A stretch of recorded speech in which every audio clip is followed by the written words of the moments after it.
देखो, ये एक बहुत ही इम्पोर्टेंट चैप्टर है और जो नीट में से रिलेटेड बहुत सारे क्वेश्चन इससे बनते हैं। चैप्टर का नाम है इम्यूनोलॉजी यानी इम्यूनिटी सिस्टम। इम्यूनोलॉजी यानी इम्यूनिटी सिस्टम।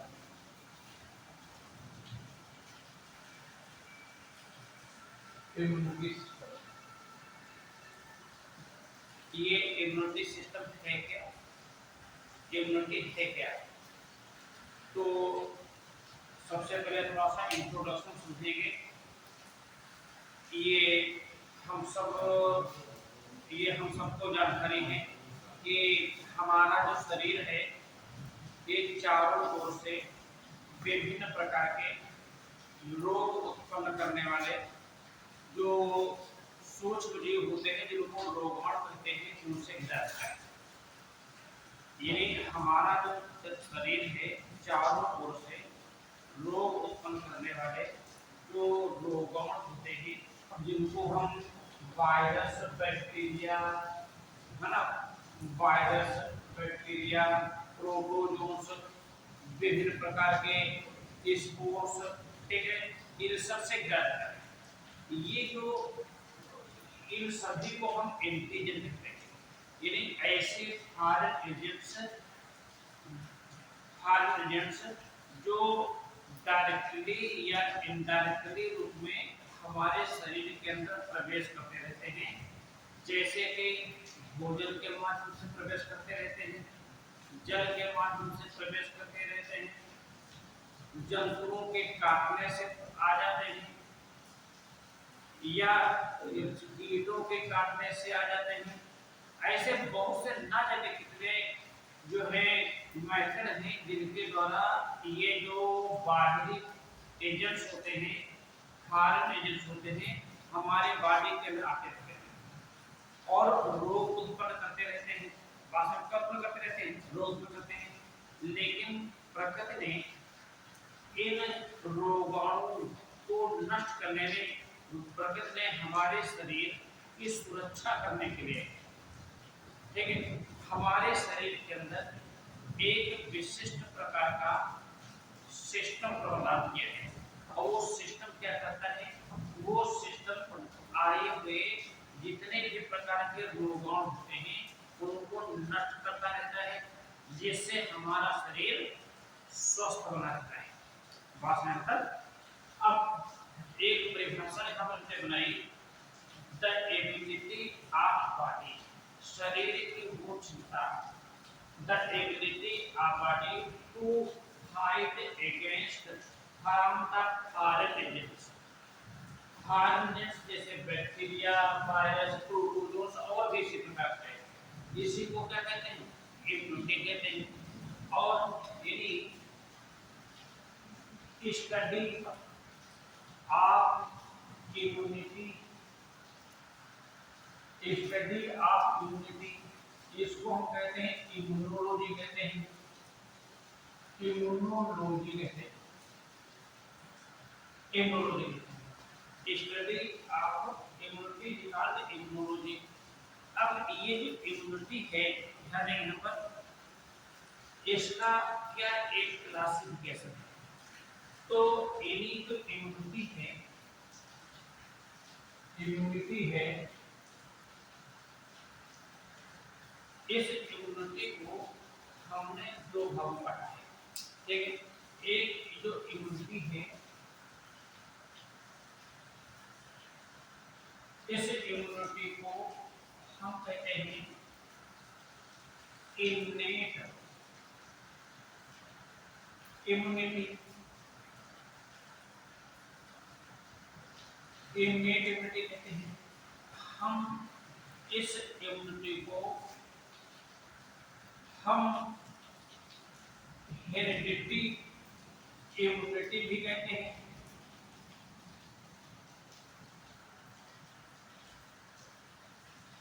इस इम्यूनिटी को नॉन स्पेसिफिक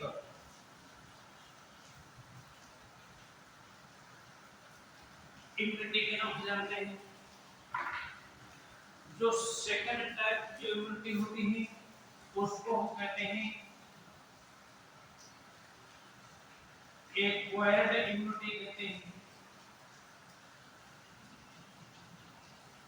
एक्वायर्ड इम्यूनिटी कहते हैं, या इसका एक दूसरा नाम है, ये है स्पेसिफिक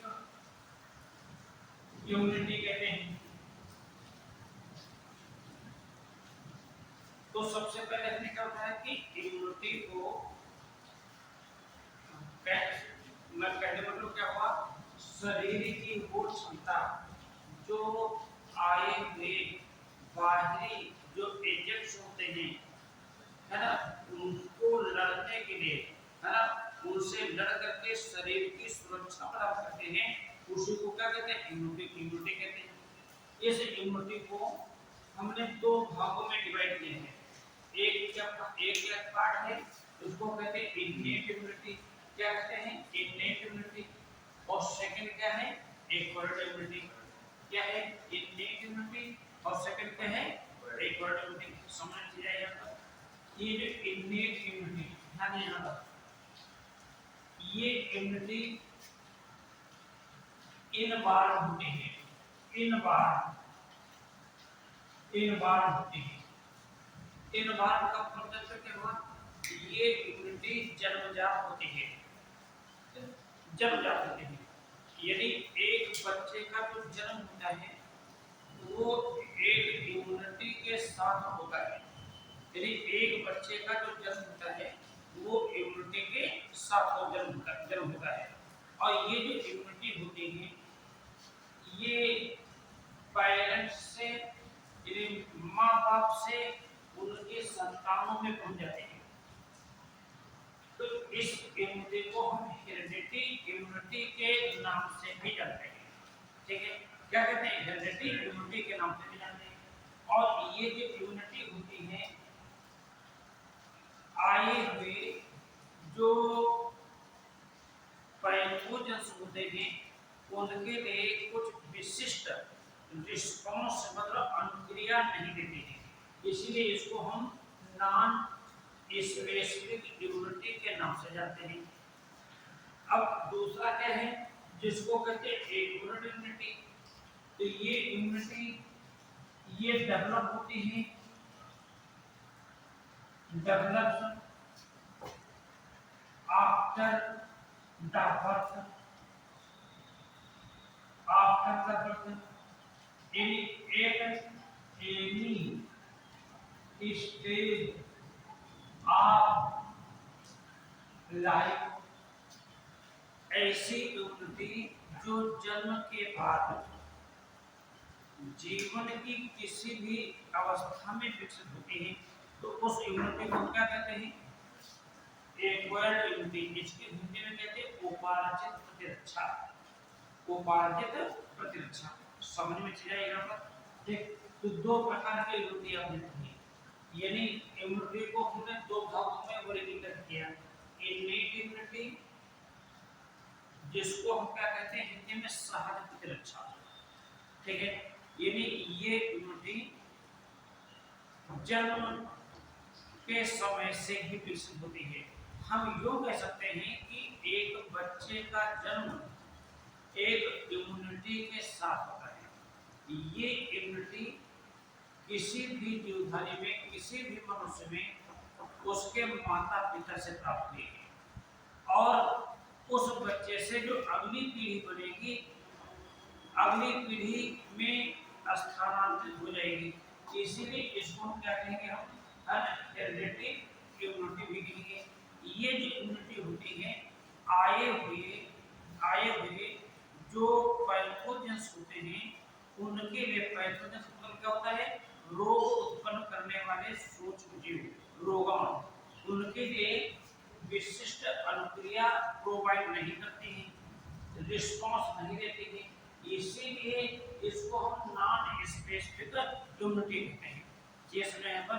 ठीक है, और ये जो नॉन स्पेसिफिक इम्यूनिटी है इसमें यदि शरीर में जो रोगाणु प्रवेश करते हैं तो रोगाणु को प्रवेश करने से रोकने के लिए प्रकृति ने हमारे शरीर के अंदर कुछ विशिष्ट प्रकार के अवरोध जिनको बैरियर कहते हैं वो प्रदान किए हैं।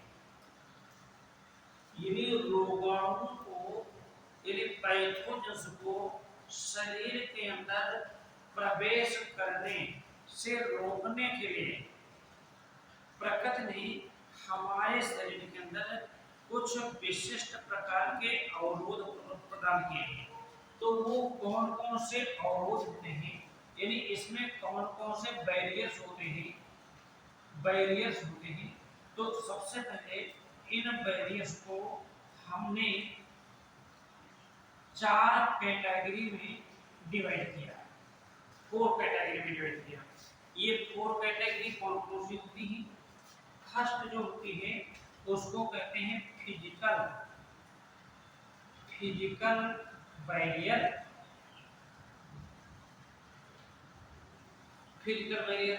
सेकंड जो होती है उसको कहते हैं सेलुलर बैरियर। बहुत अच्छा चैप्टर है, तो आसान जो है ध्यान से पढ़ेंगे तो बहुत अच्छा आपको लगेगा। जो थर्ड टाइप जो बैरियर है, ठीक है, उसको कहते हैं फिजियोलॉजिकल बैरियर।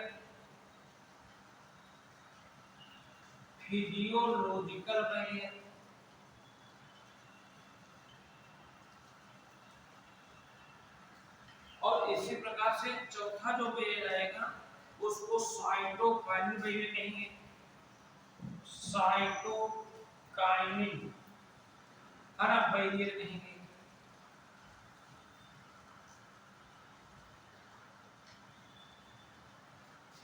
ये जो बैरियर है ना, बैरियर क्या होते हैं? बैरियर का नाम जानते हैं, और जिसको अवरोध मतलब हमारे शरीर के अंदर प्रकृति ने कुछ ऐसे अवरोध प्रदान किए हैं, अवरोध विकसित किए हैं जिससे क्या होता है कि जो रोगाणु जो होते हैं डिजीज प्रोड्यूसिंग ऑर्गेनिज्म जिनको पैथोजेंस होते हैं वो हमारे बॉडी के अंदर एंट्री नहीं कर पाते हैं, जिससे हमारा शरीर जो होता है ये हेल्दी बना रहता है। लेकिन ये जो एक्वायर्ड इम्यूनिटी होती है ना, ये इम्यूनिटी जो जन्म के बाद जीवन की किसी भी स्टेज में डेवलप होती है उसको क्या कहेंगे? एक्वायर्ड इम्यूनिटी कहेंगे।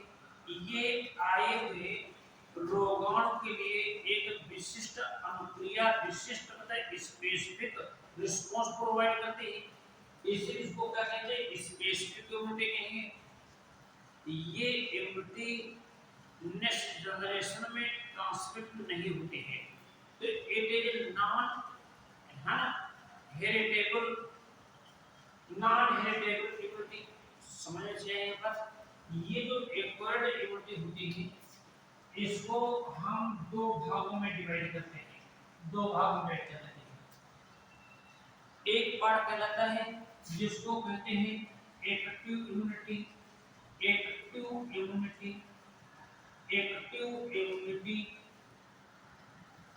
और जो सेकंड पार्ट होता है उसको कहते हैं पैसिव इम्यूनिटी।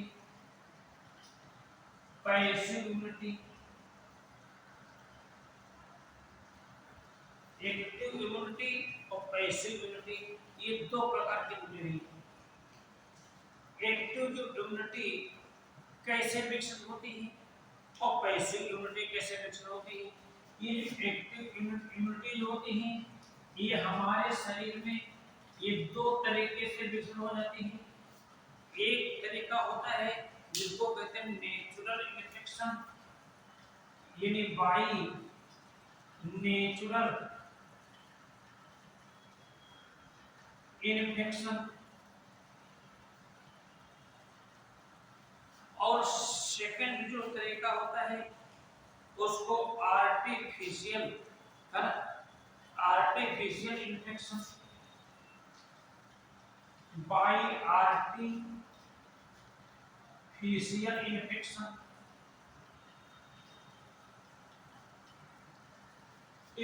आर्टिफिशियल इन्फेक्शन क्या होता है? आर्टिफिशियल इन्फेक्शन को हम क्या कहते हैं? वैक्सीनेशन या इम्यूनाइजेशन। यानी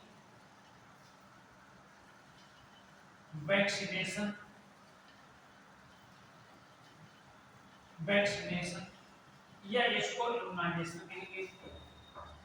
एक्टिव इम्यूनिटी मेरे पास यहाँ पर वो इम्यूनिटी होती है जब कोई भी पैथोजेंस हमारे शरीर में या तो नेचुरली रूप से प्रवेश करता है या फिर इसको वैक्सीनेशन या इम्यूनाइजेशन के थ्रू प्रवेश कराया जाता है। तब जो इम्यूनिटी डेवलप होती है उस इम्यूनिटी को हम क्या कह सकते हैं, एक्टिव इम्यूनिटी कहते हैं। क्या कहते हैं? ये जो एक्टिव इम्यूनिटी होगी इसको शरीर में डेवलप होने के लिए कई सप्ताह लग जाते हैं। कई सप्ताह लग जाते हैं, लेकिन ये जो इम्यूनिटी डेवलप होती है ये लंबे समय के लिए होती है। यहाँ पर क्या होती है? लंबे समय के लिए होती है। ठीक, अब आती है पैसिव इम्यूनिटी। ठीक, ये जो पैसिव इम्यूनिटी भी, पैसिव इम्यूनिटी का मतलब क्या हुआ? पैसिव इम्यूनिटी का मतलब हुआ कि जब हम बनी बनाई एंटीबॉडी इम्यूनिटी अपने शरीर के अंदर एंट्री कराते हैं, मतलब ये इम्यूनिटी तो शरीर के अंदर विकसित हुई है, ये इम्यूनिटी शरीर के अंदर विकसित नहीं हुई है, बल्कि हम यूँ कह सकते हैं कि जो इम्यूनिटी हम मार्केट से खरीद करके अपने बॉडी के अंदर क्या करते हैं, प्रवेश कराते हैं। ठीक है, तो उसको क्या कहते हैं हम, यानी पैसिव इम्यूनिटी कहते हैं। ये पैसिव इम्यूनिटी बहुत जल्दी हमारे शरीर के अंदर डेवलप हो जाती है, लेकिन ये कम समय के लिए होती है, कुछ ही समय के लिए होती है। ये जो इम्यूनिटी होती है ये भी आर्टिफिशियल नेचुरल है ना, दोनों तरीके से हो सकती है। एक होती है आर्टिफिशियल,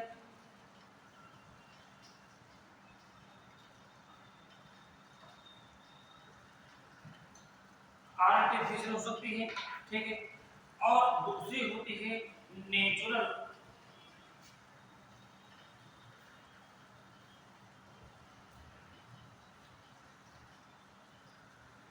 नेचुरल होती है। तो आर्टिफिशियल जैसे कुछ एंटीबॉडी होती है, ठीक है, एंटीबॉडी होती है, जैसे कि IgG एंटीबॉडी, एक इसका एक एग्जांपल आता है IgG एंटीबॉडी है। इसी प्रकार से IgA एंटीबॉडी, IgG एंटीबॉडी, ये जो एंटीबॉडी होती है ये प्लासेंटा से सिक्रीट होती है,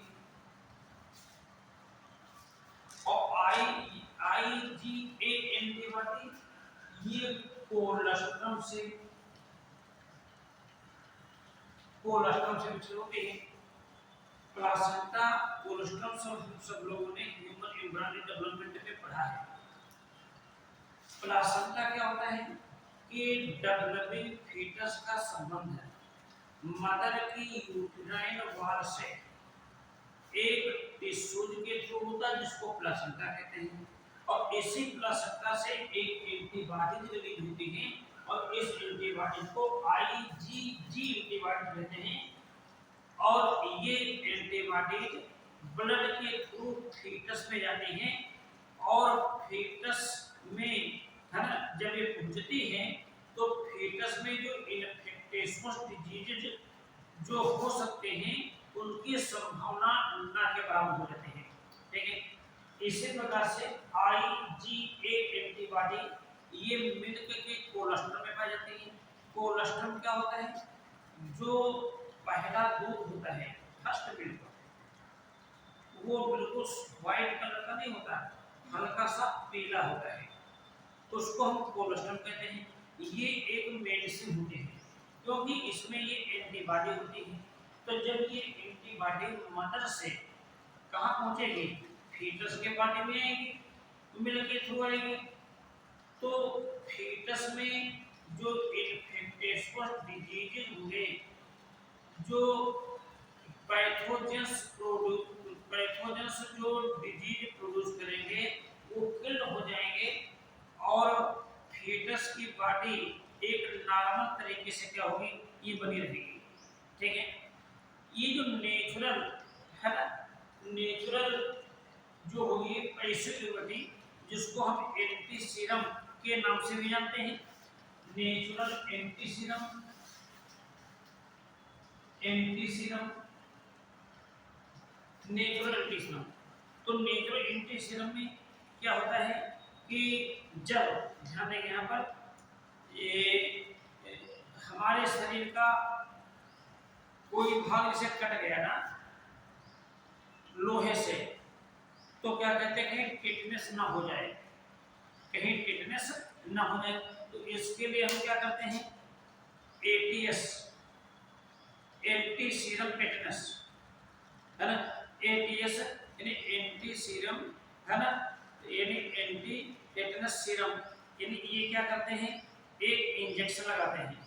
ठीक है, एटीएस का इंजेक्शन लगाते हैं, जिससे क्या होता है कि टिटनेस का जो प्रोड्यूस करने वाला जो बैक्टीरिया है वो क्या हो जाता है, नष्ट हो जाता है। जैसे किसी के स्नेक ने काट लिया, ठीक है, तो क्या करते हैं, हम एंटीवीनम का यूज करते हैं। तो एंटीवीनम है ना, ये है क्या, एक प्रकार की एंटीबॉडी है। वीनम क्या है, एंटीजन है, तो एंटीजन को नष्ट करने के लिए ही तो एंटीबॉडी बनी हुई है। ठीक है, तो एक नजर आने की जो इम्यूनिटी होती है ये दो तरीके की बताइए, एक इन्नेट इम्यूनिटी, दूसरी acquired immunity.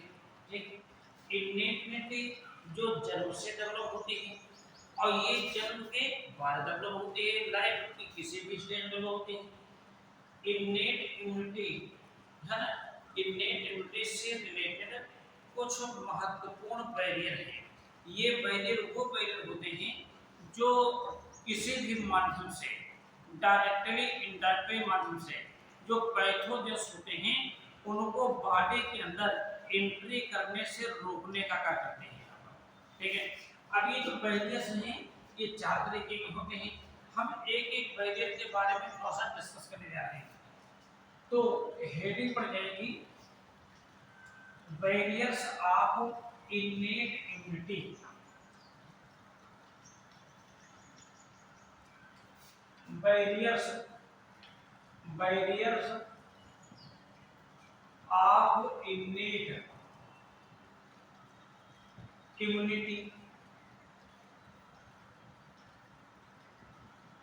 Barriers of innate immunity. ठीक, तो बैरियर्स कौन कौन से होंगे, फर्स्ट जो बैरियर है उसका नाम है फिजिकल बैरियर। क्या है, physical barrier. Physical barrier, physical barrier क्या होते हैं, यानी हमारे शरीर के अंदर ऐसे बैरियर, फिजिकल बैरियर जो पैथोजेंस को शरीर के अंदर जाने से क्या कर देते हैं, रोक देते हैं। इसमें से फर्स्ट जो बैरियर है उसको कहते हैं स्किन, स्किन। और जो दूसरा बैरियर है उस बैरियर को कहते हैं mucous membrane, mucous membrane. Skin और म्यूकस मेम्ब्रेन ये क्या है, ये एक फिजिकल बैरियर है। हम सब लोगों को जानकारी है हमारी शरीर की सतह पर क्या होती है, स्किन होती है। ये स्किन की जो संरचना होती है, स्किन की जो स्ट्रक्चर होती है, इसमें दो परतें होती हैं। एक परत जो नीचे होती है उसको डर्मिस कहते हैं, जो अपर लेयर होती है उसको एपिडर्मिस कहते हैं। एपिडर्मिस में चार परतें होती हैं। सबसे ऊपर की जो परत होती है अपर, उसको कहते हैं स्ट्रेटम कॉर्नियम, स्ट्रेटम कॉर्नियम है। ये क्या होती है, आउटर मोस्ट लेयर होती है। इसकी जो कोशिकाएं होती हैं ये मृत होती हैं, मृतक हो जाती है, क्योंकि इनके प्रोटोप्लाज्म में एक केराटिन नामक पदार्थ जमा हो जाता है। तो केराटिन नामक पदार्थ के कारण ये जो स्किन की जो परत होती है ये वाटर प्रूफ होती है, जल प्रूफ होती है। यानी स्किन जो ये होती है कुल मिलाकर के वाटर प्रूफ होती है और जल प्रूफ भी होती है। यहाँ पर जल प्रूफ होती है। तो रिजल्ट क्या निकलता है कि जो वाटर और जो जर्म्स होते हैं ये हमारे शरीर के अंदर ये पहुंच नहीं पाते। ठीक है, कुल मिलाकर के हम यूं कह सकते हैं कि हमारी जो त्वचा होती है ये रोगाणुओं को यानी पैथोजेंस को हमारे शरीर के अंदर प्रवेश करने से रोकने का कार्य करती है। समझ में आएगा यहाँ पर? देखो ये जो म्यूकस मेम्ब्रेन, ध्यान दीजिएगा, ये म्यूकस मेम्ब्रेन क्या होती है? आपको जानकारी है कि हमारे शरीर में डिफरेंट टाइप्स ऑफ ट्रैक्ट्स होते हैं। जैसे कि एक ट्रैक्ट होता है जिसको कहते हैं रिस्पिरेटरी ट्रैक्ट।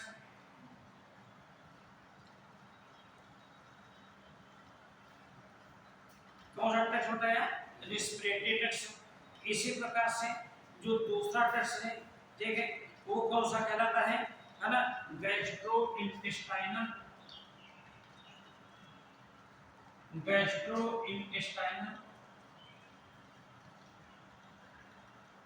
ट्रैक्ट। तीसरा जो है उसको हम क्या कहते हैं? इसको कहते हैं यूरिनोजेनिटल ट्रैक्ट। हमारे शरीर में कुछ स्पेसिफिक ट्रैक्ट्स होते हैं, उन ट्रैक्ट्स के बाकायदा नाम है, जैसे कि रेस्पिरेटरी ट्रैक्ट, ठीक है, respiratory tract, gastrointestinal tract, urinogenital tract. ठीक है, इन ट्रैक्ट्स की जो इनर लेयर होती है यानी भीतरी परत वो म्यूकस मेम्ब्रेन कहलाती है। क्या कहलाती है? ये म्यूकस मेम्ब्रेन कहलाती है। ठीक है, और इस म्यूकस मेम्ब्रेन पर क्या होती है? एक परत होती है, म्यूकस की कोटिंग होती है। क्या होती है? एक म्यूकस की कोटिंग होती है। तो रिजल्ट क्या निकलता है कि आए हुए जो पैथोजेंस होते हैं इस म्यूकस में ट्रैप कर लिए जाते हैं, चिपक जाते हैं और क्या हो जाते हैं? वो नष्ट हो जाते हैं, जिससे यदि ये पैथोजेंस हमारे शरीर के अंदर ये प्रवेश नहीं कर पाते। ये जो म्यूकस मेम्ब्रेन होती है, ध्यान दीजिए यहाँ पर, एक जैसे बक्कोफैरिंजियल रीजन यानी म्यूकस मेम्ब्रेन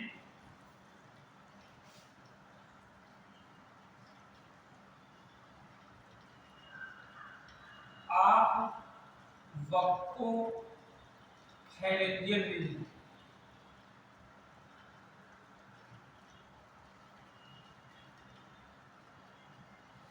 ये इसमें क्या होता है?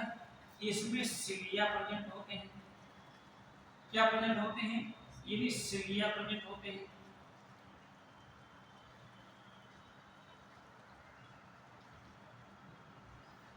सिलिया प्रेजेंट होते हैं। तो होता क्या है? ये सिलिया भीतर की ओर, अंदर की ओर बीट करते हैं, यानी बीट टुवार्ड्स इनर साइड, भीतर की ओर बीट करते रहते हैं। होता क्या है कि कभी कभार जैसे हमारा मुंह खुलता है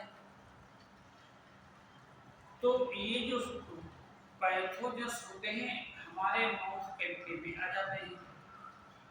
इनके सिलिया जो होते हैं जब पीछे की ओर बीट करते रहते हैं तो ये जो पैथोजेंस होते हैं ये धीरे धीरे बक्कोफैरिंजियल कैविटी में आ जाते हैं। बक्कोफैरिंजियल कैविटी की दीवारें क्या हो जाती हैं? उत्तेजित हो जाती हैं। क्या हो जाती हैं? उत्तेजित हो जाती हैं। जैसे ही उत्तेजित होती है तो खांसी आती है, तो उस खांसी के साथ में थूक निकलता है, बलगम निकलता है। तो उस बलगम के साथ क्या होता है? उस बलगम के साथ जो आए हुए जो सूक्ष्म जीव होते हैं वो क्या हो जाते हैं, ये बाहर निकल जाते हैं। ठीक है, इसी प्रकार से ये जो म्यूकस मेम्ब्रेन होती है रेस्पिरेटरी ट्रैक्ट, यानी म्यूकस मेम्ब्रेन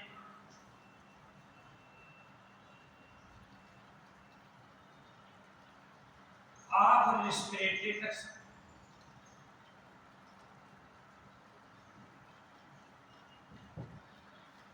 इसमें भी सिलिया रेगुलरली क्या करते रहते हैं, ये बीट करते रहते हैं अंदर की ओर। जब एयर चलती है तो एयर हमारे नोज के थ्रू अंदर आते हैं, हम सबको जानकारी है। और इस एयर के साथ में डस्ट पार्टिकल भी आते हैं और पैथोजन्स भी आते हैं। जब तेज हवा चलती है तो यानी डस्ट पार्टिकल भी आ जाते हैं और पैथोजन्स भी आ जाते हैं। ये डस्ट पार्टिकल पैथोजन्स ये नोज में जो हार्ड हेयर होते हैं ना, इनसे ये चिपक जाते हैं, यानी इसमें फंस जाते हैं।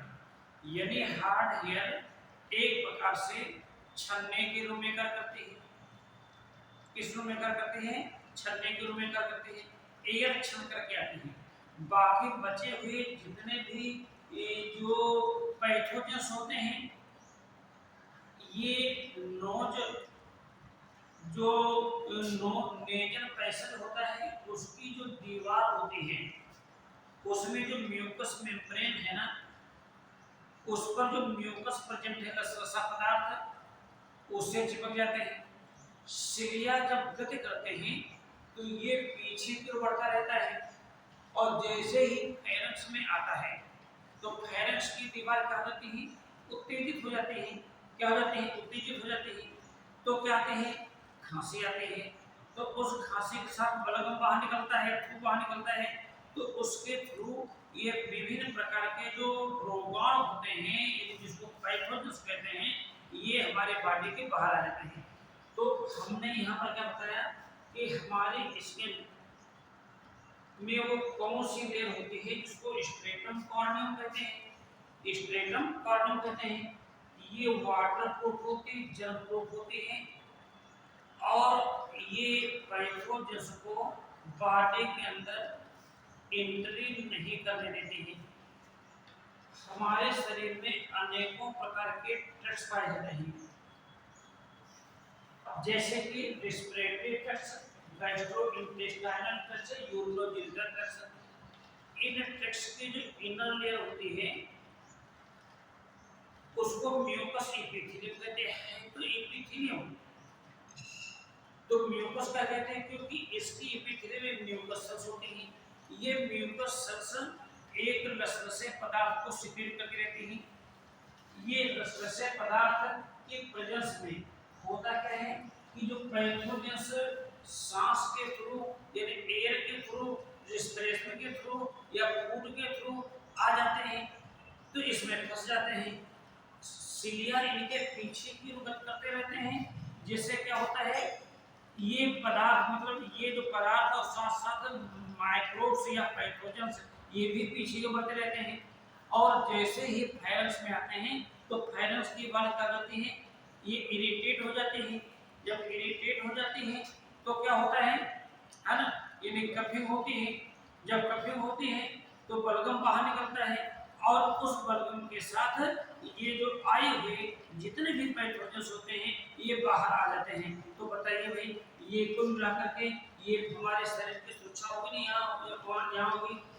फिर जो सेकंड जो है फिजिकल बैरियर में है ना, फिजिकल बैरियर में जो सेकंड है उसको कहते हैं फिजियोलॉजिकल बैरियर। सेकंड यानी इसमें जो सेकंड पार्ट है फिजिकल बैरियर में, पहला क्या था, स्किन था, ठीक है, और म्यूकस मेम्ब्रेन थी। और जो सेकंड पार्ट है उसको कहते हैं physiological barrier. Physiological barrier, physiological barrier क्या होते हैं कि हमारे शरीर के अंदर अनेकों प्रकार के रासायनिक पदार्थ सिक्रेट होते रहते हैं। हम ये बताएंगे कौन कौन सिक्रेट होते रहते हैं। और ये रासायनिक पदार्थ क्या करते हैं, आए क्या करते हैं, जो आए हुए पैथोजेंस होते हैं ना, इनकी जो फिजियोलॉजी जो होती है उसको इनहिबिट कर देते हैं, रोक देते हैं। जब फिजियोलॉजी इनहिबिट हो जाएगी तो बताइए भाई, ये जो आया हुआ जो पैथोजेंस होगा वो क्या होगा, ऑटोमेटिकली मर जाएगा, डिस्ट्रॉयड हो जाएगा और हमारे शरीर की सुरक्षा होगी। ठीक है, तो इसमें डिफरेंट टाइप्स ऑफ ग्लैंड होते हैं और उनसे कुछ केमिकल सीक्रेट होते हैं। तो फर्स्ट टाइप की जो ग्लैंड होती हैं उनको कहते हैं, है ना, सीबेसवस, सीबेसवस ग्लैंड। ये जो सीबेसवस ग्लैंड होती हैं ये हमारी स्किन की जो लोअर पार्ट है जिसको डर्मिस कहते हैं, इनमें पाई जाती है। और ये माइन्यूट पोर्स के थ्रू ये स्किन की सरफेस पर ओपन होते हैं। इन सीबेसवस ग्लैंड से एक केमिकल सीक्रेट होता है और उस केमिकल को हम क्या कहते हैं, सीबम कहते हैं। क्या कहते हैं, सीबम कहते हैं। एक प्रकार का ऑयली सब्सटेंस है, ऑयली सब्सटेंस है। ठीक है, अब होता क्या है कि ये जो सीबम है ना बेटा, ध्यान दें यहाँ पर, ये सीबम जो है इसका जो नेचर होता है एसिडिक होता है। एसिडिक का मतलब इसका जो पीएच होता है, इसका जो पीएच होता है ये कितना होता है, लमसम 3 के लमसम होता है। कितना होता है, 3 से 5 के बीच होता है, 3 से 5, तो एसिडिक नेचर हो गया। अब ये जो है हमारी स्किन पर करता रहता है, नेचर क्या है, एसिडिक है। तो आए हुए जो पैथोजेंस स्किन पर आ गए, लेकिन सीबम की प्रेजेंस में उसकी उस पैथोजेंस की फिजियोलॉजी इफेक्ट हो गई और वो जो पैथोजेंस क्या था वो डिस्ट्रॉयड हो गया। सिमिलरली सेकेंड टाइप जिसको कहते हैं स्वेट ग्लैंड, स्वेट ग्लैंड ये प्रेजेंट होती है। और ये जो ग्लैंड्स होती हैं एक केमिकल को सीक्रेट करते हैं और उस केमिकल को हम क्या कहते हैं, स्वेट कहते हैं। क्या कहते हैं, स्वेट कहते हैं। ये जो स्वेट होता है जिसको पसीना कहते हैं, ठीक है, इसमें एक लाइटिक एंजाइम प्रेजेंट होता है, लाइटिक एंजाइम प्रेजेंट होता है। और ये लाइटिक एंजाइम क्या करता है, आए हुए जो पैथोजेंस को डिस्ट्रॉयड कर देता है, लाइसिस कर देता है, जिससे पैथोजेंस क्या हो जाते हैं, ये मर जाते हैं और हमारे शरीर की क्या होती है, सुरक्षा होती है। हमने क्या बताया कि हमारे शरीर में स्वेट ग्लैंड पाई जाती है। तो ये स्वेट ग्लैंड जो होती है एक सैलाइन, सैलाइन तौर पर एक नमकीन द्रव को स्राव करती है। उस द्रव को क्या कहते हैं, स्वेट, या हिंदी में क्या कहते हैं, उसको पसीना कहते हैं। ठीक है, और इसमें एक एंजाइम होता है, उस एंजाइम को क्या कहते हैं, लाइटिक एंजाइम कहते हैं। और ये लाइटिक एंजाइम का काम क्या होता है, ये लाइटिक एंजाइम जो आए हुए जो पैथोजेंस स्किन पर आ जाते हैं ना, तो उनको लाइटिक कर देता है। लाइटिक मतलब होता है गला कर देता है, नष्ट कर देता है, जिससे ये पैथोजेंस हमारे बॉडी के अंदर नहीं आ पाते हैं। एक तीसरा जो एग्जाम्पल है उसको कहते हैं सलाइवरी ग्लैंड, सलाइवरी ग्लैंड। ये सलाइवरी ग्लैंड बेटा 3 होती है यहाँ पर, उनके बाकायदा नाम है। एक ग्लैंड है उसको कहते हैं सबलिंगुअल,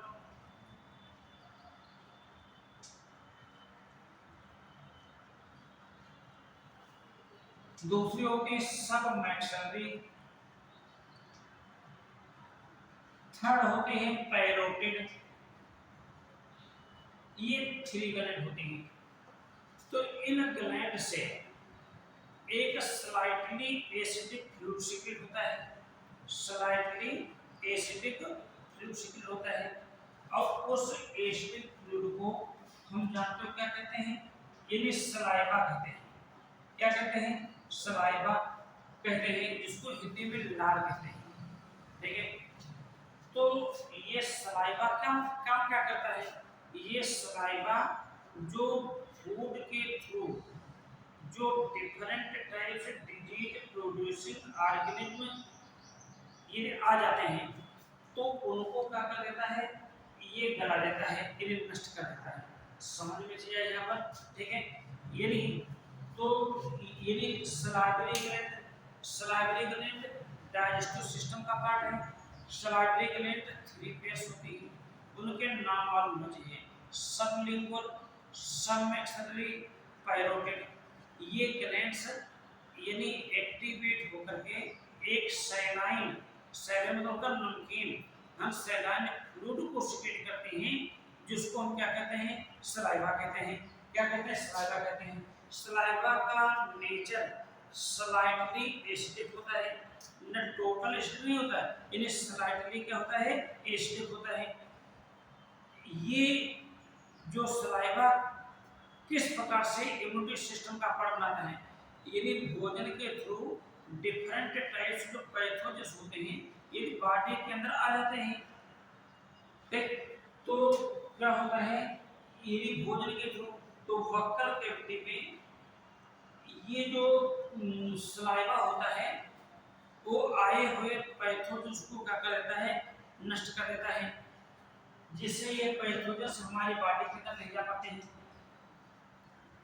इसी प्रकार से जो चौथा इसका एग्जाम्पल है उसको कहते हैं gastric gland. Gastric glands, gastric glands, ये जो गैस्ट्रिक ग्लैंड होती हैं ये कहाँ पाई जाती हैं, ये हम सब बच्चों को खूब रटा रटा क्वेश्चन है। ये गैस्ट्रिक ग्लैंड कहाँ पाई जाती है, यानी वॉल ऑफ स्टमक, स्टमक के वॉल में पाई जाती है। और ये जो गैस्ट्रिक ग्लैंड क्या करते हैं, यानी secrets an acidic digestive juice, जिसको क्या कहेंगे, गैस्ट्रिक जूस। क्या कहेंगे हम, गैस्ट्रिक जूस कहेंगे। ठीक है, और ये गैस्ट्रिक जूस कैसा है, एसिडिक है। क्या है, एसिडिक है। यानी कहने मतलब हुआ इसमें 0.5% ये क्या होता है, HCl होता है। क्या होता है, HCl होता है।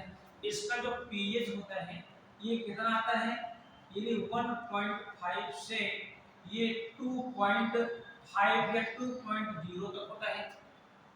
तो इस यानी एसिडिक नेचर होने के कारण यदि स्टमक में भोजन के थ्रू क्या है, पैथोजेंस आ गए, तो क्या होता है, ये जो जूस है गैस्ट्रिक जूस आए हुए उन पैथोजेंस को क्या कर देता है, डिस्ट्रॉयड कर देता है, नष्ट कर देता है, जिससे ये पैथोजेंस हमारे बॉडी के अंदर एंट्री नहीं करने पाते हैं। ठीक है, इसी प्रकार से जो हिपैटिक सेल्स होती हैं, hepatic sales of liver, hepatic sales of liver, liver में कौन सी सेल्स होती है ना, हेपेटिक सेल्स होती है। और ये जो हेपेटिक सेल्स होती है ना, आखिर इनका क्या रोल रहता है, तो ये जो हेपेटिक सेल्स होती है इन्हीं secretes to the bile juice, क्या करते हैं, ये बाइल जूस का सीक्रेशन करती है, बाइल जूस का सीक्रेशन करती है। ये बाइल जूस एक हरे रंग का कड़वे स्वाद वाला है ना, एल्केलाइन, एल्केलाइन फ्लूइड होता है, एल्केलाइन फ्लूइड होता है। अब ये जो बाइल जूस होता है ना, ये एक डक्ट होती है, उस डक्ट का नाम है हिपैटो पैनक्रियाटिक डक्ट, इस डक्ट के थ्रू ये ड्यूडेनम में पहुंचता है और ड्यूडेनम में भोजन के थ्रू यदि पैथोजेंस आए हुए हैं तो ये क्या कर देता है, उनको ये डिस्ट्रॉय कर देता है, नष्ट कर देता है। ठीक है, आपको ध्यान है कि हमारा जो नेत्र है ना, आई है, उस आई में ग्लैंड्स होती हैं, उनको कहते हैं लैक्रिमल ग्लैंड्स, लैक्रिमल ग्लैंड्स कहते हैं। हम यूं कह सकते हैं लैक्रिमल ग्लैंड को टीयर्स ग्लैंड के नाम से भी जानते हैं, लैक्रिमल ग्लैंड, ये इनको क्या कहते हैं, टीयर्स ग्लैंड भी कहते हैं। ये जो ग्लैंड्स होती हैं ये क्या करती हैं, एक सैलाइन वाटरी फ्लूइड सीक्रेट करते हैं और इस फ्लूइड को हम क्या कहते हैं, है ना, टीयर्स कहते हैं।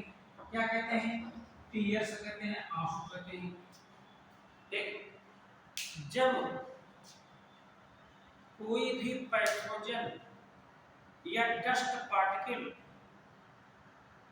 कोई भी पैथोजन डस्ट पार्टिकल किसी न किसी मैटर से हमारे आई के अंदर आ जाता है, तो ऐसी सिचुएशन में ये जो ग्लैंड्स होती हैं एक्टिवेट हो जाती हैं और एक्टिवेट होकर के टीयर्स का सिक्रेशन करते हैं। टीयर्स को इस सैलाइन को, टीयर्स सैलाइन वाटरी फ्लूइड है ना, नमकीन आंसू कैसे होते हैं, नमकीन होते हैं। ठीक, तो ये जो टीयर्स है ना, ये क्या करते हैं, ये जो आई के अंदर जो पैथोजेंस एंट्री कर गए हैं ना, उनको ये किल कर देते हैं, मार देते हैं। ठीक है, और मरा हुआ जो इंसेक्ट है वो आंसुओं के थ्रू ये बाहर आ जाता है। सोचिए ध्यान से, मान लेते हैं टीयर्स ना होते तो ये जो इंसेक्ट है ये हमारी आई की जो कार्निया है ना उसको नष्ट कर देता, व्यक्ति अंधा हो जाता है। लेकिन ये जो ग्लैंड्स हैं, लैक्रिमल ग्लैंड्स या टीयर्स ग्लैंड्स, ये क्या करते हैं, यानी जो पैथोजेंस है उनको डिस्ट्रॉय कर लेती हैं, वो बाहर आ जाता है। इधर डस्ट अंदर गए हैं तो डस्ट भी बाहर आ जाती है। बात यहाँ पर, यानी टीयर्स, टीयर्स हमारे बॉडी का एक इम्पॉर्टेंट केमिकल्स है जो आए हुए पैथोजन से हमारे बॉडी की प्रोटेक्शन करता है। पैथोजेंस आई के अंदर प्रवेश नहीं कर पाते हैं। आपने देखा होगा कि चलते फिरते कभी कभार यानी आंख में छोटा सा कीट पड़ जाता है, कीड़ा कीट पड़ जाता है और पूरी आंख क्या हो जाती है, कड़वा जाते हैं। और ये भी आपने देखा होगा इंसेक्ट मतलब जो पेस्ट आया था अंदर गया था जिंदा, लेकिन निकलता है वो मरा हुआ। बस यहाँ पर ठीक है। और आपको ध्यान है कि हमारा जो ईयर है, कान है, ठीक है, ध्यान देने पर ये जो हमारा कान है, इस कान के अंदर जो ग्लैंड होती हैं उन ग्लैंड को सेरिनुस,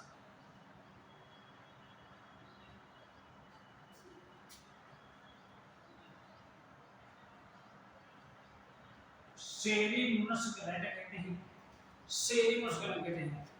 ये जो सेरिनुस ग्लैंड है ना, जो सेरिनुस ग्लैंड है, यानी ये एक वैक्स लाइक सब्सटेंस, यानी वैक्स लाइक सब्सटेंस को सिक्रीट करते हैं और जिसको क्या कहते हैं, सेरुमेन कहते हैं, या इसको हम ईयर वैक्स कहते हैं। जब हम जमीन पर लेटते हैं तो कभी कभार एक छोटी सी चींटी हमारे कान के अंदर आ जाती है, तो ये जो सेरुमेन है उसको ईयर वैक्सस कहते हैं, ईयर वैक्स कहते हैं। वो क्या करता है, उस इंसेक्ट को क्या कर देता है, चिपका लेता है। इसमें भी लाइटिक एंजाइम होते हैं जो आए हुए पैथोजेंस को डिस्ट्रॉय कर देते हैं। मान लेते हैं कि यदि ये टीएस ना हो तो मान लेते हैं कि ये सेलुमन ना होता तो क्या होता कि इंसेक्ट के जो माउथ पार्ट्स हैं, हमारे जो टेम्पेनिक मेम्ब्रेन है, उस टेम्पेनिक मेम्ब्रेन को चबा चबा करके खा जाते हैं और ऑब्जेक्ट क्या हो जाता है, बहरा हो जाता है। लेकिन ऐसा नहीं है। यदि ये जो सेल्यूलोज कलेक्ट होती हैं, ये वैक्स लाइक सब्सटेंस को सिक्रेट करती हैं जिसको सेल्यूमेन कहते हैं। ये सेल्यूमेन क्या करता है, आए हुए पैथोजेंस को नष्ट कर देता है और बॉडी की प्रोटेक्शन करता है, यानी आई की क्या करता है, ये प्रोटेक्शन करता है। ठीक बस यहाँ पर इसी प्रकार से यानी यानी बैक्टीरिया है जिसका नाम है वेजाइनल बैक्टीरिया।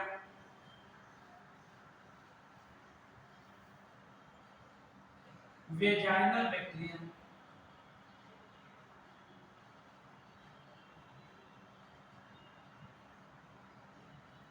ये जो वेजाइनल बैक्टीरिया का एक नाम है, यानी जो वेजाइनल बैक्टीरिया है उसका एक नाम है, इसका नाम है लैक्टोबैसिलस एसिडोफिलस।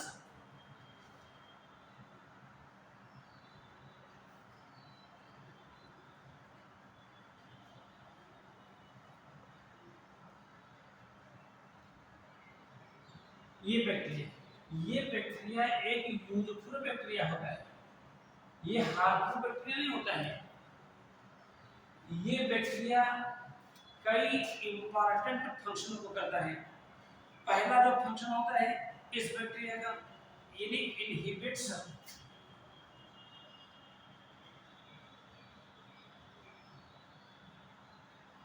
द ग्रोथ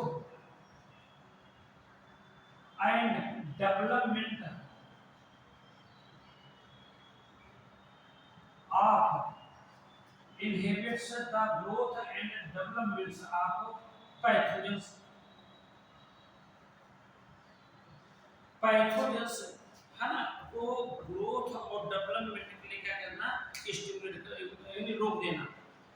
तो हमने यहाँ पर कहा कि जो फिजियोलॉजिकल बैरियर होते हैं, फिजियोलॉजिकल बैरियर वो बैरियर कहलाते हैं जो आए हुए जो पैथोजेंस हैं उनकी फिजियोलॉजी को रोक देते हैं या प्रभावित कर देते हैं, जिससे आया हुआ पैथोजेंस धीरे धीरे नष्ट हो जाता है। ठीक, ये जो होते हैं ना, इनके कुछ एग्जाम्पल्स हमने बताए, जैसे कि पहला एग्जाम्पल क्या होता है, सेबेशियस ग्लैंड। हमारे स्किन के डर्मिस में पाई जाने वाली ये स्पेसिफिक टाइप ग्लैंड होती हैं और ये ग्लैंड एक, ठीक है, यानी ये केमिकल को सिक्रेट करते हैं जिसको सीबम कहते हैं। तो ये जो सीबम है ना, इस सीबम में कुछ एसिड होते हैं, एसिडिक है, जैसे कि लैक्टिक एसिड है, ये प्रेजेंट होता है। तो ये होता क्या है, ये जो केमिकल्स है आए हुए पैथोजेंस की जो फिजियोलॉजी होती है उसको प्रभावित कर देता है, जिससे पैथोजन नष्ट हो जाते हैं। स्वेट ग्लैंड क्या होती हैं, ये भी ग्लैंड्स हमारे स्किन में पाई जाती हैं, केवल मैमल्स में पाई जाती, बाकी के नहीं पाई जाती हैं। ये ग्लैंड्स क्या करती हैं, ये ग्लैंड्स सक्रिय होकर के, ठीक है ना, एक, ठीक है, यानी सैलाइन फ्लूइड को सिक्रेट करती हैं जिसको स्वेट या पसीना कहते हैं। इस स्वेट में कुछ एंजाइम होते हैं, जैसे कि लाइटिक एंजाइम प्रेजेंट होता है। तो ये लाइटिक एंजाइम क्या करता है, ये आए हुए पैथोजेंस की जो सेल वॉल होती है उसको डिस्ट्रॉयड कर देता है, नष्ट कर देता है, ठीक है, जिससे पैथोजेंस ऑटोमेटिकली क्या हो जाता है, नष्ट हो जाता है। ठीक, गैस्ट्रिक ग्लैंड कहाँ पाई जाती है, in the wall of the stomach. ये ग्लैंड्स क्या करती हैं, एक, ठीक है, एसिडिक डाइजेस्टिव जूस को सिक्रेट करती हैं जिसको हम क्या कहते हैं, गैस्ट्रिक जूस कहते हैं। एक एसिडिक डाइजेस्टिव जूस को सिक्रेट, जिसको गैस्ट्रिक जूस कहते हैं। गैस्ट्रिक जूस का जो केमिकल नेचर होता है, एसिडिक होता है 1.5 से लेकर के 2.5 तक हो सकता है। और इस एसिडिक नेचर के कारण जो आए हुए जो पैथोजेंस होते हैं ऑटोमेटिक नष्ट हो जाते हैं, एंट्री नहीं कर पाते हैं और हमारी जो बॉडी होती है ये इन्फेक्ट नहीं होने पाते हैं। ठीक इसी प्रकार से यदि ये हेपेटिक सेल्स जो लिवर में पाई जाती हैं, वैसे तो हेपेटिक सेल लिवर जूस यानी बाई जूस को सिक्रीट करती हैं।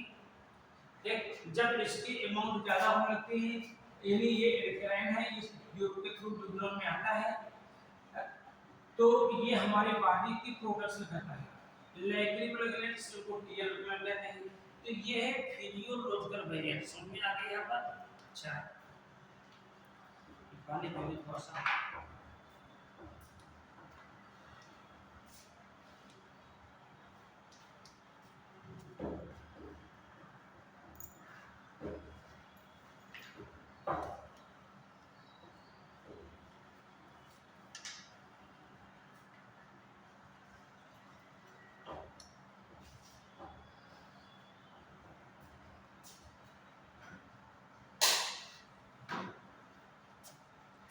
ये जो थर्ड है ना बैरियर, ऐसा बैरियर से रिलेटेड क्वेश्चन को भी एग्जाम में पूछे जाते हैं।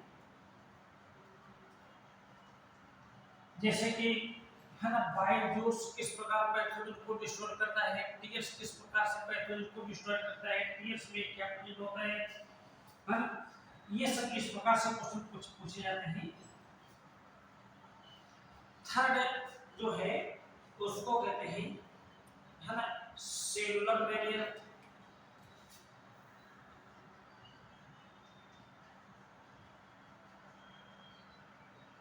सेलुलर बैरियर, सेलुलर बैरियर मतलब ये क्या है रिलेटेड फ्रॉम स्पेसिफिक सेल्स, यानी ये कुछ स्पेसिफिक सेल्स होती हैं, उन सेल्स से रिलेटेड होता है।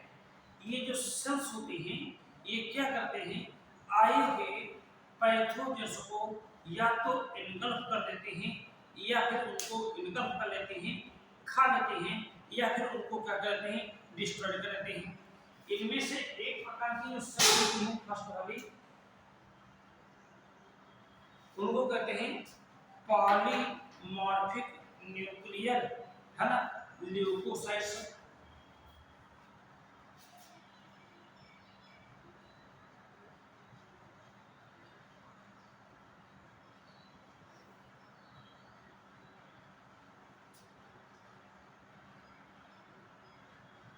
ये सेल्स होती है पॉलीमॉर्फिक न्यूक्लियर क्या लिखा ल्यूकोसाइट्स है ना। इसको हम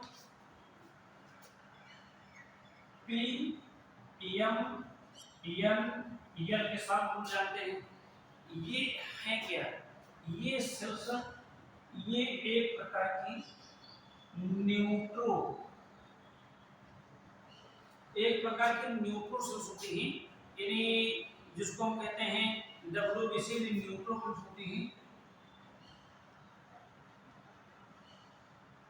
ये न्यूट्रोफिल्स क्या होती हैं, स्पेसिफिक ल्यूकोसाइट्स होती हैं। ये जो होती हैं ये न्यूट्रोफिल्स टोटल ल्यूकोसाइट की लमसम यानी 65 से 70% के लगभग होती है।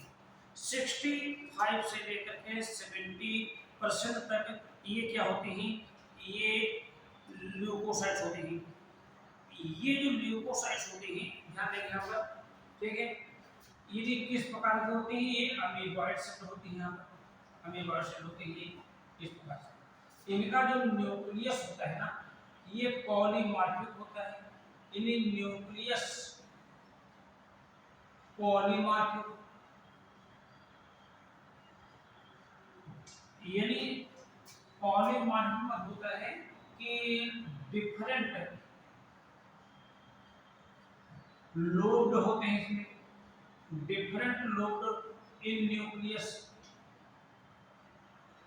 न्यूक्लियस में डिफरेंट लोड्स होते हैं। अब ये जो डब्ल्यूबीसी होती है ये क्या करते हैं, ये एक फैगोसाइटोसिस के फॉर्म में फंक्शन करती हैं। फाइगोसाइटोसिस और क्या करते हैं, engulf to the pathogens. Pathogens एक बार फिर समझे यहाँ पर, सेलुलर वेल में से पहले प्रकार की जो सेल्स हैं जो बैरियर के रूप में कार्य करते हैं उनको पॉलीमॉर्फिक न्यूक्लियर ल्यूकोसाइट्स कहते हैं। ये एक विशिष्ट प्रकार के ल्यूकोसाइट्स होते हैं जिनको हम न्यूट्रोफिल्स कहते हैं। ये WBCS या ल्यूकोसाइट्स सबसे अधिक संख्या में पाई जाती हैं। इन्हें टोटल है ना WBC की 65 से 70%, हालांकि 60% से कम होती नहीं है। इनका जो न्यूक्लियस पॉलीमॉर्फिक होता है, पॉलीमॉर्फिक का मतलब होता है ये अनेकों पिंडों में डिवाइड होता है। इस प्रकार से देखो, इस प्रकार से अनेकों पिंडों में डिवाइड होता है, ठीक। और ये उभरी हुई रचनाएं क्या कहलाएगी, सीडोपोडिया कहलाती हैं, अमीबा जैसी होती हैं। तो ये सेल्स आए हुए पैथोजेंस को अपने सीडोपोडिया की सहायता से कैप्चरिंग कर लेते हैं और उनका भक्षण कर डालते हैं, जिससे ये पैथोजेंस हमारे शरीर में आकर के रोग उत्पन्न न कर पाए, ठीक है। इसी प्रकार से सेकंड जो सेल्स होते हैं उनको हम माइक्रोफेजेज कहते हैं। माइक्रोफेजेज कहते हैं। ये जो माइक्रोफेजेज होती हैं ये बनती हैं किसे, हार्ड फ्रॉम किससे बनती हैं,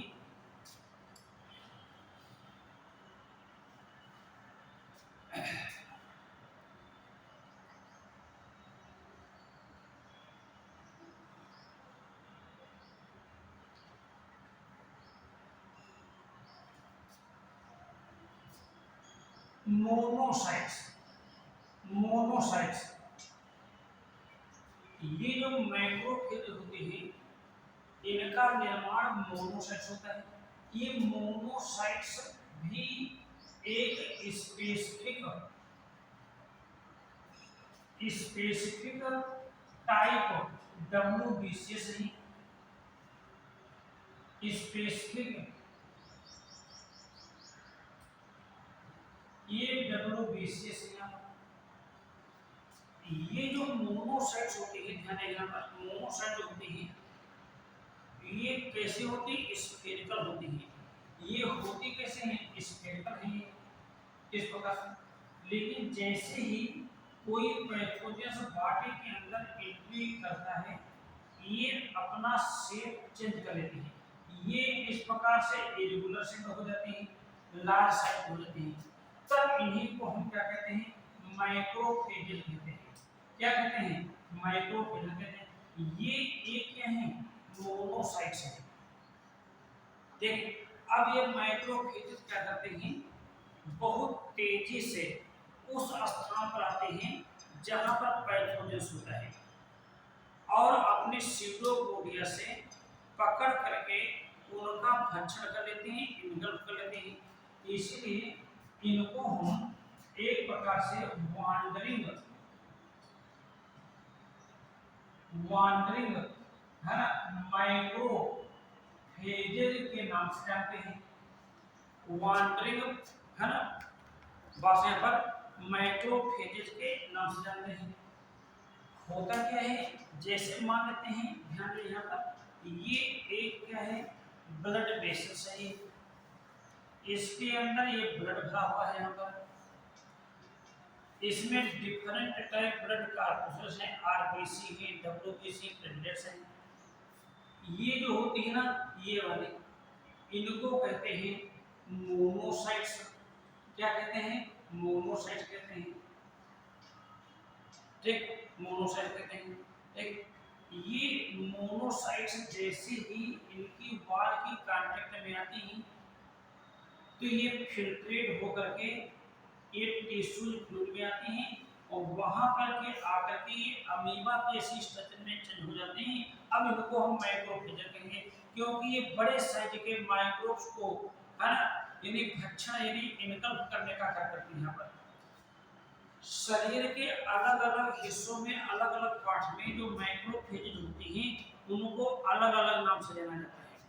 जैसे कि इन स्किन, यानी इन स्किन, यहाँ पर एक बहुत इंपॉर्टेंट क्वेश्चन बनता है।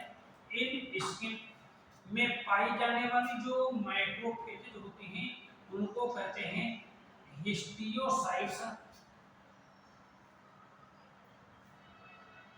हिस्टियोसाइट्स कहते हैं, ठीक है, क्या कहते हैं, हिस्टियोसाइट्स कहते हैं।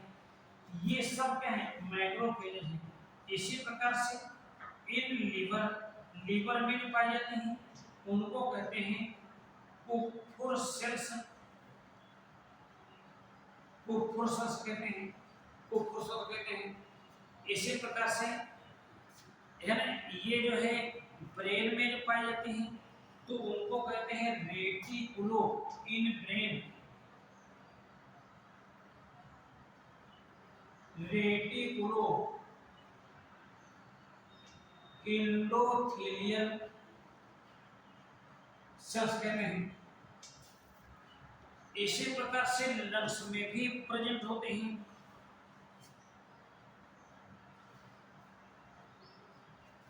इन लंग्स, इनको कहते हैं एल्वियोलर, एल्वियोलर सेल्स कहते हैं। तो यानी ये सेल्स ही तो काम कर रही है। मैक्रोफेज का निर्माण किससे होता है, मोनोसाइट से होता है। मोनोसाइट क्या होती है, विशिष्ट प्रकार के डब्ल्यूबीएस होती है, लिम्फोसाइट होते हैं। ये कहां प्रेजेंट होते हैं, ब्लड वेसल्स के अंदर प्रवेश करते होते हैं और ये फिल्ट्रेट होकर के ये टिश्यू फ्लूइड है, टिश्यू फ्लूइड है, इसमें आ जाती है। तो छलने की जो प्रोसेस होती है, इस प्रोसेस का नाम है उसको डायपीडेसिस, डायपीडेसिस के नाम से जानते हैं।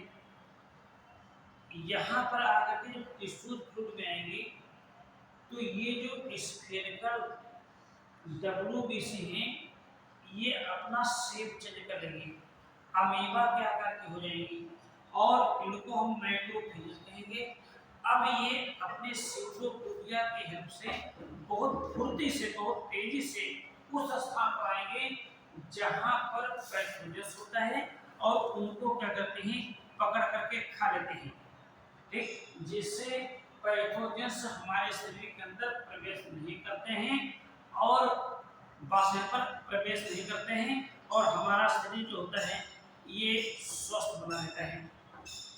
तीसरी प्रकार की जो सेल्स होती है सेलुलर बैरियर में, जो थर्ड टाइप की होती है,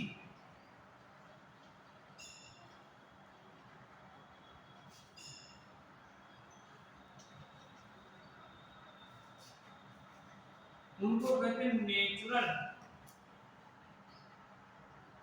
किलर सेल्स। शॉर्ट फॉर्म में इसको एन के सी के नाम से जानते हैं, नेचुरल किलर सेल्स। ये जो नेचुरल किलर सेल्स होते हैं ये होते क्या हैं, ये स्पेसिफिक लिम्फोसाइट्स होती हैं। यहाँ पर लिम्फोसाइट्स होती हैं और लिम्फोसाइट्स भी क्या होती हैं, ये स्पेसिफिक है ना डब्ल्यूबीसीएस, डब्ल्यूबीसीएस होती हैं। ये विशिष्ट प्रकार की क्या होती हैं, ये डब्ल्यूबीसीएस होती हैं। ये कहाँ पाई जाती हैं, ये बोन मेरो में पाई जाती हैं, बोन मेरो पार्ट होता है, लिम्फ नोड में पाई जाती हैं, स्प्लीन में पाई जाती हैं। कहाँ कहाँ पाई जाती हैं, बोन मेरो में पाई जाती हैं, लिम्फ नोड में पाई जाती हैं और स्प्लीन में पाई जाती हैं, स्प्लीन में पाई जाती हैं। लिम्फ नोड में पाई जाती हैं, स्प्लीन में पाई जाती हैं, ठीक है, बोन मैरो में पाई जाती हैं। आखिर इन नेचुरल किलर सेल्स का क्या काम है? यानी ये जो सेल्स होते हैं एक केमिकल को सिक्रीट करते हैं, उस केमिकल को परफ्यूम कहते हैं। यानी ये सेल्स क्या करते हैं? सिक्रीट्स एक केमिकल जिसको क्या कहते हैं? परफ्यूरेंस कहते हैं। परफ्यूरेंस कहते हैं, एक केमिकल को सिक्रीट करते हैं जिनको परफ्यूरेंस कहते हैं। परफ्यूरेंस परफ्यूरेंस कहते हैं। और ये परफ्यूरेंस का काम क्या होता है? ये जो परफ्यूरेंस होता है ये क्या करता है? ये जो आए हुए जो माइक्रोब्स होते हैं जैसे बैक्टीरिया है या वायरस है जो भी है, तो उनमें पोर्स प्रोड्यूस कर देता है। क्या प्रोड्यूस करता है? ये प्रोड्यूस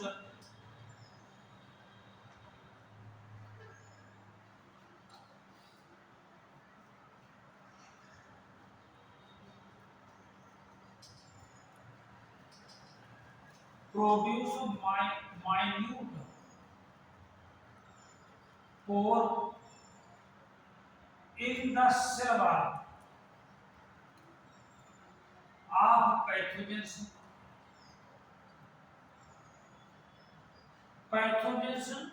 की सेल वॉल में ये जो माइन्यूट स्पोर्स हैं, इन माइन्यूट पोर्स को ये क्या कर देता है? उत्पन्न कर देता है। रिजल्ट क्या निकलता है कि बहुत सारा जो पानी होता है इन पोर्स से इन माइक्रोब्स के साइटोप्लाज्म में आ जाता है, ठीक है।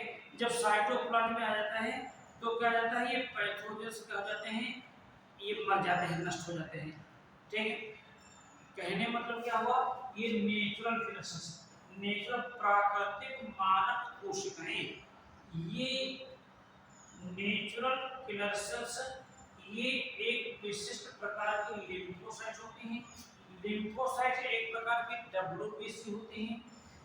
ये bone marrow, lymph node, spleen इनमें पाई जाती हैं। इनके द्वारा एक केमिकल सिक्रीट होता है जिसको परफ्यूरेंस कहते हैं। और ये परफ्यूरेंस का काम क्या होता है? ये जो आए हुए पैथोजन की सेल मेम्ब्रेन सेल वॉल में छोटे छोटे क्या बना देता है? पोर्स बना देता है।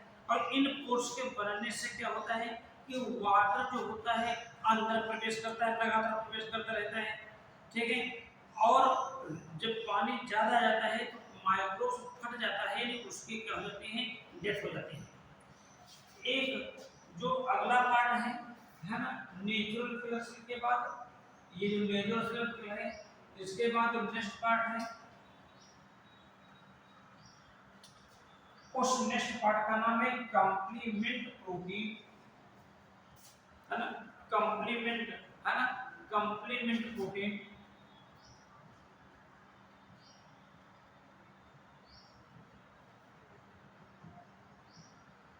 ये कंप्लीमेंट प्रोटीन क्या होती है?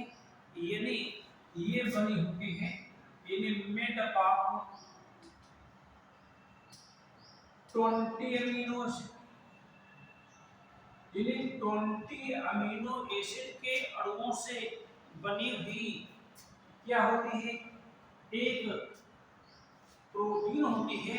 और उस प्रोटीन को क्या कहते हैं? कंप्लीमेंट प्रोटीन कहते हैं। ये क्या है? यानी प्रोसीडर ऑफ एंजाइम, यानी it is procedure of enzyme. ये एक एंजाइम का क्या है? प्रोसीडर है, यानी पूर्वगामी है, कहने मतलब हुआ, ठीक। रिजल्ट क्या निकलता है कि ये करता क्या है? ये फोर्स का फॉर्मेशन करता है, यानी formed minute pores on the cell wall, cell wall पर छोटे छोटे माइन्यूट पोर्स प्रोड्यूस करेगा। और माइन्यूट जब पोर्स प्रोड्यूस करेगा तो क्या होगा?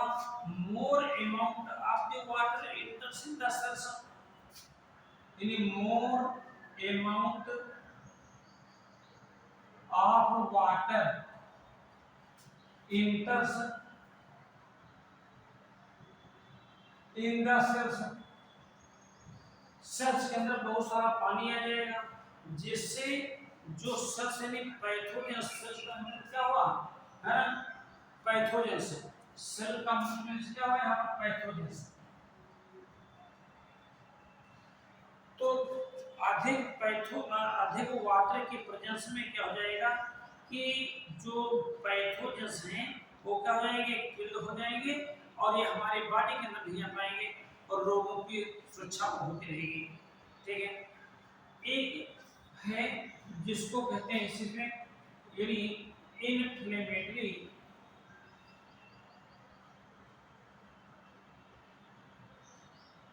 Reaction, inflammatory reaction. तो ये जो इन्फ्लेमेटरी रिएक्शन है ना, ये क्या है, ए वे ऑफ सर्वाइवल, यानी ए वे ऑफ सर्वाइवल, जीवित रहने का एक साधन है। जीवित रहने का क्या है, एक साधन है। क्या होता है, ध्यान दीजिए यहाँ पर कि सबसे पहले, ठीक ना, सबसे पहले यदि मान लेते हैं कि हमारे शरीर का कोई भी भाग कोई कट जाता है या हमारे शरीर का कोई भी भाग क्या हो जाता है, जल जाता है, ठीक ना, तो उस स्थान पर कुछ विशिष्ट प्रकार की कोशिकाएं होती हैं जिनको हम मास्ट सेल्स कहते हैं। यानी उस स्थान पर टिश्यूज होता है, उस टिश्यूज में कुछ स्पेशल प्रकार की सेल्स होती हैं जिनको हम क्या कहते हैं, मास्ट सेल्स कहते हैं। ये जो मास्ट सेल्स होती हैं, इन्हें मास्ट सेल्स ये क्या करती हैं, यानी सीक्रेट्स वेसोडाइलेटर, एक वेसोडाइलेटर, वेसो मतलब का ब्लड वेसल्स को डायलेट करने वाले केमिकल, उनको सीक्रेट करती हैं। ये जो है उनके नाम है, एक का नाम है हिस्टामाइन और सेकंड है सीरोटोनिन, इनको सीक्रेट करती है। इन वेसोडाइलेटर के प्रेजेंस में जो ब्लड कैपिलरीज की जो वॉल होती है वो डायलेट हो जाती है, तभी तो इसका नाम क्या पड़ा, वेसोडाइलेटर। ठीक, जब डायलेट हो जाते हैं तो ब्लड के प्लाज्मा में जो डिसॉल्विंग फाइब्रिनोजन प्रोटीन होती है ना, ये डिफ्यूज होकर के ये बाहर आ जाते हैं और जो टिश्यूज फ्लूइड होता है उसमें कलेक्ट होने लगती है, जिससे वो स्पेस जो होता है उस स्पेस में सूजन आ जाती है। क्या जाते हैं, सूजन आ जाते हैं, चेस्ट हो जाए पर क्या जाते हैं, सूजन आ जाते हैं और वो पेट क्या हो जाता है, यानी वो स्थान थोड़ा सा हीट हो जाता है, गर्म हो जाता है। तो चोट वाले स्थान पर या क्षतिग्रस्त वाले स्थान पर स्वेलिंग का आ जाना, सूजन का आ जाना, ये क्या कहलाएगा, इन्फ्लेमेटरी रिएक्शन कहलाएगा। फिर से बात सुनो, हमने क्या बताया कि जब मेरे शरीर का कोई भी भाग कट जाता है या जल जाता है, ठीक है, तो सर्वप्रथम क्या होता है कि हमारे शरीर में पाई जाने वाली, मतलब उस स्थान पर पाई जाने वाली मास्ट सेल्स एक विशिष्ट प्रकार के केमिकल को रिलीज करती हैं। उस केमिकल को वेसोडाइलेटर कहते हैं। वेसोडाइलेटर का एग्जांपल हुआ है क्या, यानी हिस्टामाइन और सीरोटोनिन, ठीक है।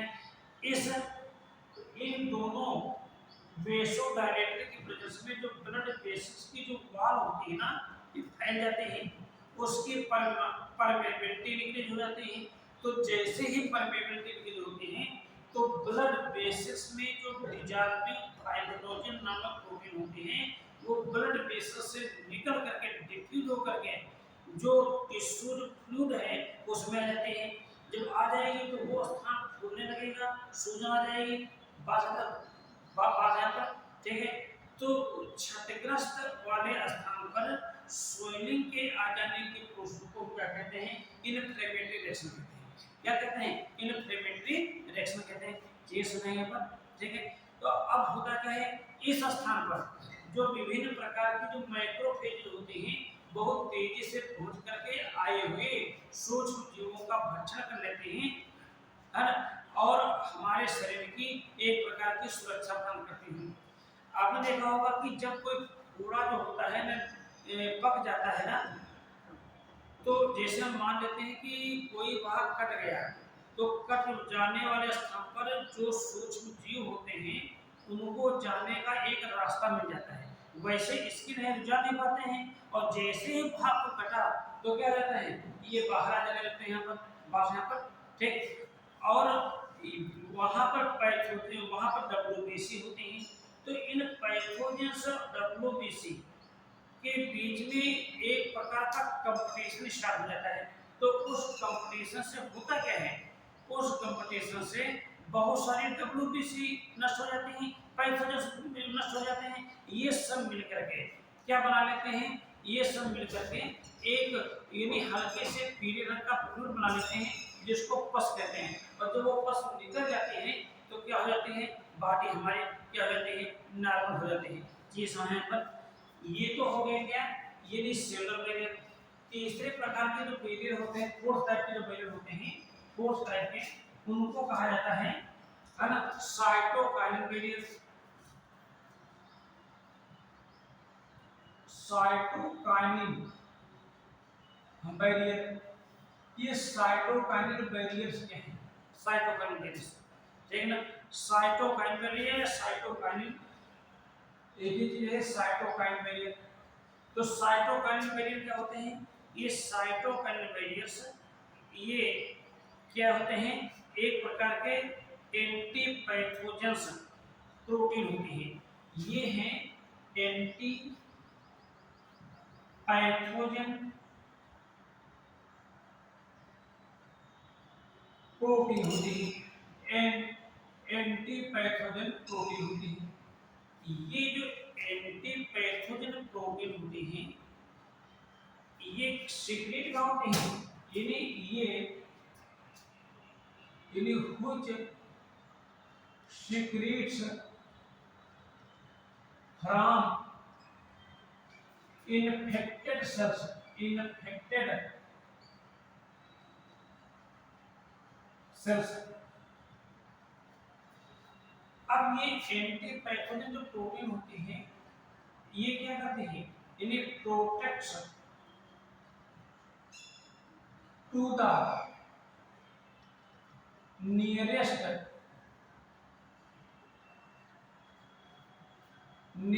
सेल्स, जो पास पड़ोस के सेल्स होते हैं उनको नष्ट होने से उनकी सुरक्षा करने का कार्य करता है।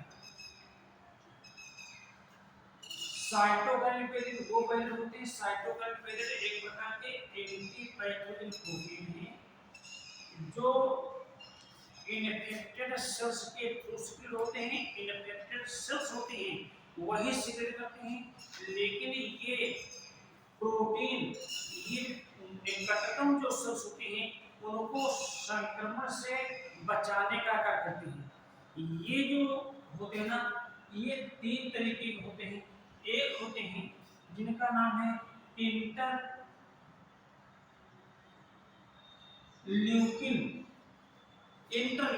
फर्स्ट है इंटरल्यूकिन्स, ये इंटरल्यूकिन्स यानी सीक्रेट्स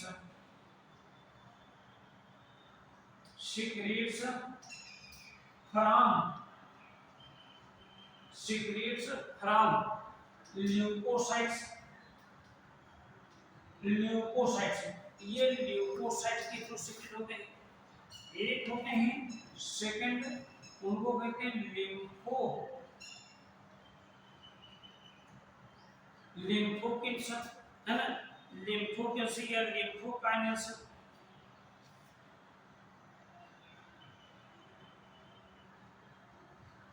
ये लिम्फोसाइट से सिक्रेट होते हैं, सिक्रेट्स फ्रॉम लिम्फोसाइट्स। हालांकि लिम्फोसाइट भी एक प्रकार की डब्ल्यूबीसी होती है। और तीसरे प्रकार के जो मेन है उनको कहते हैं इंटरफेरॉन। इंटरफेरॉन ये secrets from viral infected cells. ये वायरल इन्फेक्टेड सेल्स से सिक्रेट होते हैं। इंटरफेरेंस क्या है? वायरस के द्वारा संक्रमित कोशिकाएं एक केमिकल को सिक्रेट करती हैं जिसको हम इंटरफेरेंस कहते हैं। ये इंटरफेरेंस एक प्रकार की ग्लाइको प्रोटीन होती है, ग्लाइकोप्रोटीन होती है। अब ये जो इंटरफेरेंस है ना बेटा ना, इसका काम क्या होता है? ये इंटरफेरेंस यानी जो आए हुए जो पैथोजेंस हैं उनको ये डिस्ट्रॉय कर देती हैं, जिससे जो पास की जो सेल्स होती हैं वो इन्फेक्टेड नहीं होने पाती। जैसे ये सेल है यहाँ पर, ये एक वायरल इन्फेक्टेड सेल्स है यहाँ पर।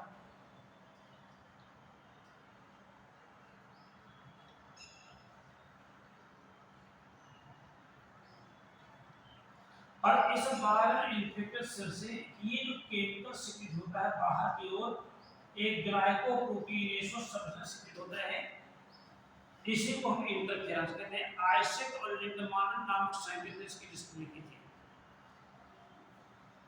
इस इंटरफेरेंस का काम क्या होता है? ये इंटरफेरेंस ये जो नियरेस्ट जो सेल्स होती हैं इनको इन्फेक्शन से बचाने का कार्य करता है। तो इंटरफेरेंस के बारे में भी कई बार क्वेश्चन पूछा जाता है, इंटरफेरेंस क्या है?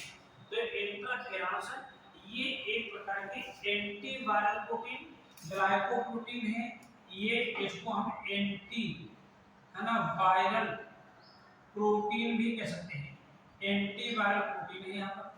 तो इंटरफेरेंस यानी वायरस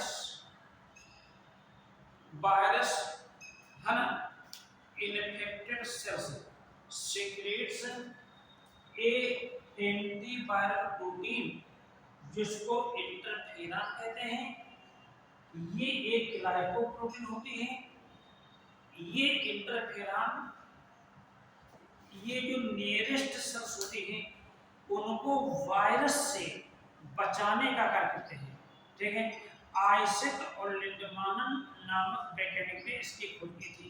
तो इन्नेट इम्यूनिटी जो इम्यूनिटी हमारे जन्म से ही विकसित होती है, ठीक है, और पैथोजन से हमारे शरीर की सुरक्षा करती है। इन्नेट इम्यूनिटी से रिलेटेड जो अवरोध होते हैं, बैरियर्स होते हैं, उनको हमने 4 कैटेगरी में बांटा है। फर्स्ट फिजिकल बैरियर जिसमें स्किन और म्यूकस मेम्ब्रेन है। फिजियोलॉजिकल बैरियर्स हमारे शरीर के अंदर विभिन्न प्रकार की ग्लैंड हैं, उनसे कुछ केमिकल सिक्रेट होते हैं। वो केमिकल एसिडिक या एल्कलाइन कोई भी से एक हो सकता है। और ये केमिकल क्या करता है ना, जो आए हुए जो पैथोजेंस होते हैं उनकी जो क्रिया भी होती है, फिजियोलॉजी होती है, उसको ये प्रभावित कर देता है। ठीक, फिजियोलॉजी के प्रभावित हो जाने से क्या होता है? पैथोजेंस क्या जाते हैं, नष्ट हो जाते हैं। सेलुलर बैरियर में क्या होता है? हमारे शरीर में कुछ विशिष्ट प्रकार के सेल्स होती हैं, वो सेल्स क्या करती हैं? आए हुए पैथोजेंस को इनगल्फ करती रहती हैं या डिस्ट्रॉय करती रहती हैं और हमारे शरीर की सुरक्षा प्रदान करती हैं। चौथे प्रकार के होते हैं जिनको हम साइटोकाइनिन कहते हैं। ये इन्फेक्टेड सेल्स के थ्रू सिक्रेट होते हैं और जो निकटतम सेल्स है उसको संक्रमण होने से ये बचाने का कार्य करते हैं। इतनी चीज समझाइए पर, ठीक है, आज ठीक है।